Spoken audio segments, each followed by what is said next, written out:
À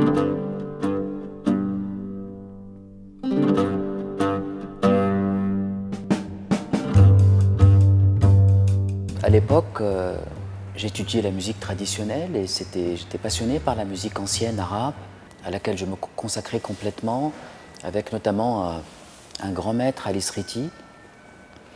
Et puis j'ai commencé petit à petit à avoir une curiosité, à écouter des choses différentes, à découvrir d'autres musiques à travers le monde.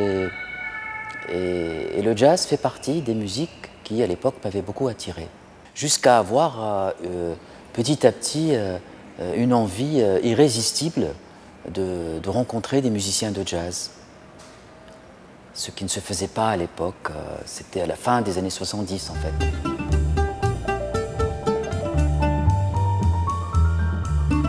Quand j'ai commencé à composer, j'ai pensé à des instruments qui existaient dans la musique arabe, mais j'ai aussi pensé à faire appel à des musiciens qui venaient du jazz. Et d'ailleurs, une des raisons pour lesquelles j'ai débarqué à Paris au tout début des années 80, c'était cette envie de rencontrer des musiciens venant de cultures différentes. Et en fait, le premier musicien de jazz avec qui j'ai joué, c'est François Jeannot. J'étais en train de, je pense que c'était en 1982, et j'étais en train de composer une musique pour une pièce de théâtre en Tunisie, pour une création théâtrale. Et je l'avais écouté, je pense, dans l'émission Tempo, il me semble, de France Inter à l'époque. Et donc je l'ai appelé chez lui pour lui demander de venir enregistrer avec moi. Je pensais qu'elle allait me raccrocher au nez, parce qu'à l'époque, ça se faisait pas vraiment qu'un joueur de oud joue avec un saxophoniste. Sauf qu'il a accepté, et c'est comme ça que, d'ailleurs à travers lui, au début, j'ai rencontré d'autres musiciens comme Jean-Charles Capon, François Couturier, François Ferly et bien d'autres. Et le contact avec des musiciens de cette trempe et avec des musiciens aussi talentueux, c'est quelque chose qui bien sûr, rend un grand service à la musique elle-même, et qui, moi, m'inspire énormément, même en tant que musicien, en tant que joueur de oud.